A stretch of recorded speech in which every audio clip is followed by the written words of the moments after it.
میں ہوں واجد نواز ٹھول اور آپ دیکھ رہے ہیں سانول نیٹ ورک۔ ناظرین، ضلعی سیاست میں ایک اہم پیش رفت ہوئی ہے۔ نوانی عامر شاہانی اتحاد کی جو بعض گشت چل رہی تھی گزشتہ کئی دنوں سے، وہ بعض گشت جو ہے گزشتہ روز ہونے والی پریس کانفرنس میں جو ہے اس کو عملی جامہ پہنایا گیا ہے۔ اس کے علاوہ عزیز احمد خان مستی خیل کی ضمانت، لاہور میں ہونے والی خفیہ ملاقاتیں، اس اعلان کے بعد ڈھانڈلہ گروپ کی اسٹریٹجی کیا ہوگی اور ملک ظہیر کے مستقبل کے حوالے سے جانیں گے۔ آج ہمارے ساتھ سینئر اینالسٹ صاحبزادہ محمد حفیظ اللہ شاہ صاحب موجود ہیں۔ اللہ شاہ صاحب، یہ بتائیے گا کہ نوانی عامر شاہانی اتحاد ہوا ہے، اس کو آپ کس نظر سے دیکھتے ہیں؟ بسم اللہ الرحمن الرحیم۔ واجد بھائی، کل بکر کی تاریخ میں ایک اہم دن تھا۔ ہر الیکشن میں جیسا کہ ضلع بکر میں سیاسیوں میں جوڑ توڑ ہوتا رہتا ہے، تو کل بھی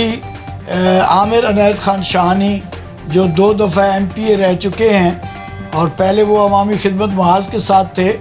اور کل انہوں نے پریس کانفرنس کے ذریعے اور ایک جلسہ عام میں نوانی گروپ کے ساتھ الحاق کا اعلان کیا ہے۔ نوانی جو ایک گروپ ضلع بکر کا بہت بڑا گروپ ہے، انہوں نے پہلے اپنے تمام دوستوں کو نوانی ہاؤس پہ اکٹھا کیا تھا۔ یہاں سے جلوس کی صورت میں وہ عامر عنایت شاہانی کی کوٹھی پر گئے اور وہاں انہوں نے باضابطہ اعلان کیا، جس میں سعید اکبر خان نعمانی، حمید اکبر خان نعمانی اور رشید اکبر خان نعمانی نے خطاب کیا، جبکہ دوسری طرف سے عامر عنایت خان شاہانی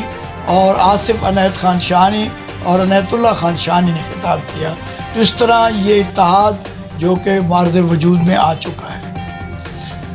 شاہ صاحب، یہ بتائیے گا کہ نوانی عامر شاہانی اتحاد کے بعد آپ کیا سمجھتے ہیں کہ ڈھانڈلہ گروپ کی کیا اسٹریٹجی ہو سکتی ہے؟ ڈھانڈلہ گروپ جو کہ عوامی خدمت محاذ کو بھی لیڈ کر رہا ہے، سابق سینیٹر محمد ظفر اللہ خان ڈھانڈلہ جو کہ ڈھانڈلہ خاندان کے سربراہ بھی ہیں، گروپ کے سربراہ بھی ہیں اور عوامی خدمت محاذ کے سربراہ بھی ہیں، اور اس وقت ان کے پاس بے شمار امیدوار موجود ہیں۔ لیکن جو میری معلومات ہیں کہ کھواوڑ کوٹلہ جام اور کھواوڑ کلاں کے کھواوڑ متحد ہیں، اور اب ملک ظہیر احمد اترا جو کہ کھواوڑوں کے قریبی رشتہ دار ہیں، اور ملک ظہیر احمد اترا کا چونکہ گزشتہ 15 سال سے اتحاد نوانی گروپ سے رہا، اور ان کا تعلق بھائیوں جیسا رشید اکبر خان کے ساتھ رہا ہے، تو انہوں نے ایک وفاق کی انتہا کی تھی۔ اب یہ پتہ چلا ہے کہ کھواوڑ اور ملک ظہیر اترا کا آپس میں اتحاد ہو چکا ہے، جبکہ مشاورت جاری ہے، اور میری اطلاع یہی ہے کہ دریا خان کی سیٹ پر کھواوڑ، جبکہ بکر کی سیٹ پر ملک ظہیر احمد اترا امیدوار ہوں گے۔ اب دیکھنا یہ ہے کہ کیا ڈھانڈلوں کے ساتھ ان کا اتحاد ہو سکتا ہے کہ نہیں۔ ڈھانڈلوں کے پاس اس کے علاوہ بھی ضیاء اللہ خان ڈھانڈلہ، حبیب اللہ خان نعمانی اور بھی نعیم اللہ خان شاہانی جیسے کافی امیدوار موجود ہیں، جو چند روز میں وہ فیصلہ کر کے اعلان کرنے والے ہیں۔ شاہ صاحب، یہ بتائیے گا کہ آپ نے بتایا حبیب اللہ خان نعمانی بھی امیدوار ہو سکتے ہیں، اس کے علاوہ نعیم اللہ خان شاہانی کا بھی بتایا، اور کھواوڑ اور جو اترا اتحاد ہے اس میں سے بھی کوئی کینڈیڈیٹ سامنے آ سکتا ہے، تو کیا کوئی ایسا کینڈیڈیٹ بھی ہے جو کہ عوامی خدمت محاذ اور اس کے ساتھ اتحاد کے ساتھ جو ہے عامر عنایت خان شاہانی کا مقابلہ کر سکے گا؟ واجد بھائی، عامر عنایت خان شاہانی گروپ کی وجہ سے ہی کامیاب ہوا، جس میں شاہانی اور ڈھانڈلہ گروپ شامل ہے۔ اب جو عامر عنایت شاہانی کا اتحاد تو نوانیوں سے ہوا ہے، لیکن جو شاہانی زیادہ تر ہیں وہ گروپ تو وہیں کھڑا ہے، اور پھر ڈھانڈلہ گروپ اور شاہانی گروپ نے مل کر یہ سیٹ میں کامیابی حاصل کی تھی۔ اسی طرح اگر دوسری طرف دیکھا جائے تو نعمانی اور ملک ظہیر احمد اترا امیدوار تھے۔ عامر عنایت کے مقابلے میں ملک ظہیر اترا نے الیکشن لڑا ہے، تو وہ کتنی مارجن سے کامیاب ہوا ہے؟ تو یہ بہت جو کم مارجن میں کامیابی ہے، تو میں یہ سمجھتا ہوں کہ یہ دیکھتے ہیں اب کون سا گروپ یہ مارجن پورا کر سکتا ہے۔ صاحب، یہ بھی حقیقت ہے کہ ضلع میں جو ہے ایک نوانی ووٹ اور ایک اینٹی نوانی نظریات رکھنے والا ووٹ ہے، تو یہ بات بھی ماننی پڑے گی کہ عامر عنایت خان کو جو ہے ایک اینٹی نوانی ووٹ بھی پڑتا رہا ہے۔ تو جو اینٹی نوانی ووٹ ہے، کیا وہ عامر کے ساتھ بھی ایک بڑے عرصے سے ٹچ ہے؟ کیا وہ عامر عنایت شاہانی جو اینٹی نوانی ووٹ ہے وہ آپ نے اور نوانی گروپ کے لیے ووٹ کاسٹ کروا سکیں گے، یا وہ جو اینٹی نوانی ووٹ ہے جو کہ اب بھی موجود ہے وہ عامر کے جو ہے وہ اینٹی ووٹ پڑے گا؟ واجد بھائی، اس وقت ووٹر بہت سمجھدار ہو چکا ہے، اور نوجوان جو ووٹر ہے اس میں ایک سوجھ بوجھ آ چکی ہے، اور میں سمجھتا ہوں کہ اور کوئی اگر کارنامہ ہو یا نہ ہو، عمران خان کا یہ ایک بہت بڑا کارنامہ ہے کہ اس نے سوچ کو تبدیل کر دیا ہے اور ایک شعور دیا ہے نوجوانوں کو۔ اب یہ ایک علیحدہ ٹاپک ہے کہ وہ جو شعور ملا ہے وہ بدتمیزی کے زمرے میں بھی جا رہا ہے، لیکن اس ٹاپک پہ ہم نہیں آتے۔ وہ جو شعور ملا ہے تو وہ ہر جو نوجوان ہے وہ یہ سمجھتا ہے کہ ہمارے لیے کون کام کر سکتا ہے، ہمارے مسائل کون حل کر سکتا ہے، ہم نے یہ پرچی کس کو دینی ہے اور اس پرچی کی کیا اہمیت ہے۔ اس اہمیت کو مد نظر رکھتے ہوئے آنے والا یہ جو الیکشن ہے یہ انتہائی مشکل الیکشن ہے۔ یہاں گروپوں کی سیاست میں سمجھتا ہوں کہ جیسا کہ پچھلے چند سالوں میں آپ نے ایک آدھ ضمنی الیکشن بھی دیکھا ہوگا کہ گروپوں کی سیاست اب دم توڑتی جا رہی ہے، تو اسی طرح پرچی کی اہمیت کا اندازہ ہو رہا ہے۔ تو اب یہی دیکھنا ہے کہ آئندہ کا لائعمل جو نوجوان نسل ہے وہ کیا تیار کرتی ہے، اور اس کا ریئیکشن ہوتا ہے یا اس کو پسند کیا جاتا ہے۔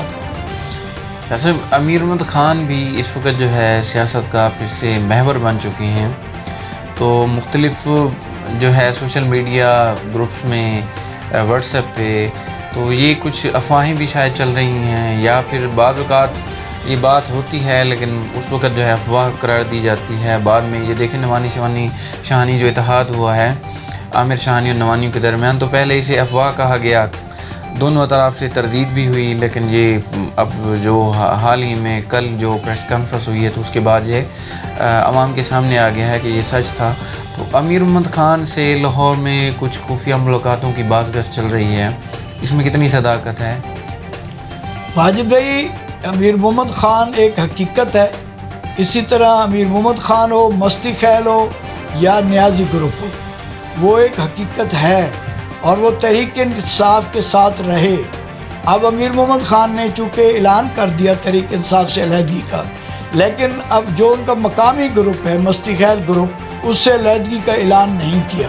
وہ تینوں اس وقت میری معلومات کے مطابق ایک ہی پلیٹ فارم پر موجود ہیں۔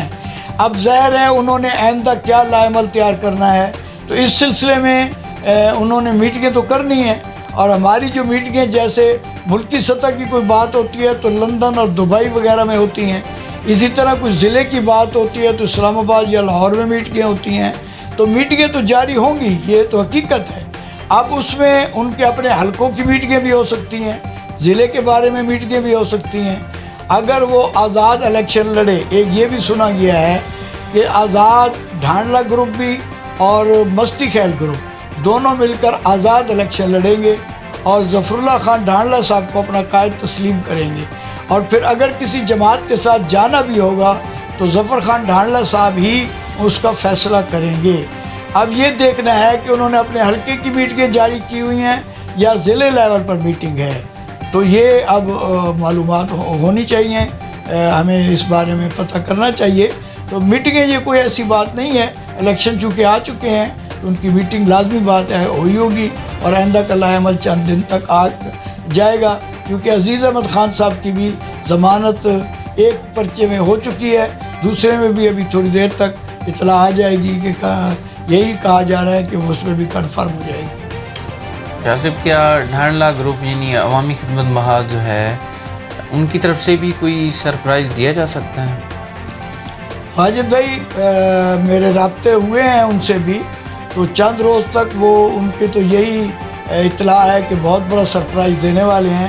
جو کہ اس اتحاد جو ہوا ہے اس سے بڑا سرپرائز ہوگا۔ اب دیکھنا یہ ہے کہ وہ کیا سرپرائز دیتے ہیں، تو چند دن ہمیں اس کا انتظار کرنا ہوگا، سرپرائز کو دیکھیں گے کہ وہ کون سا سرپرائز دے رہے ہیں۔ جی ناظرین، جیسا کہ حفیظ اللہ شاہ صاحب کا آپ نے جو ہے بڑا دبنگ اور حقائق پر مبنی آپ نے تبصرہ سنا کہ ضلع کی جو سیاست ہے اس کے اندر نئی نئی تبدیلیاں ہو رہی ہیں. ایک نوانی شاہانی اتحاد ہوا ہے, سرپرائز ملا ہے ان کے مخالف دھڑوں کو. تو چند ہی دنوں بعد جو ہے یہ باز گشت چل رہی ہے کہ دوسری طرف سے بھی جو ہے کوئی بڑا سرپرائز دیا جا رہا ہے. لیکن اصل بات یہ ہے کہ جو بھی اتحاد بنے, جو ٹوٹے, یا جو بھی نئے نئے دھڑے جو ہے ایک دوسرے کے ساتھ جو ہے وہ اتحاد کرتے ہیں, الیکشن میں آتے ہیں, الیکشن جیتتے ہیں, تو خدا کرے کہ یہ جو دھڑے ہیں, یہ جو اتحاد ہیں, اس میں امن کا پہلو جو ہے وہ نظر انداز نہ ہو, اور جو بھی جیت کر آئے, جو بھی ایوانوں میں جائے, وہ عوام کی بات کرے, ضلع بکھر کے مسائل کی بات کرے. تبھی جو ہے یہاں کے لوگوں کے مسائل کا, تھل کے مسائل کا ازالہ ہو سکے گا. خواجہ نواز ڈھول کو اجازت دیجیے. پاکستان زندہ باد, پاک فوج پرندہ باد.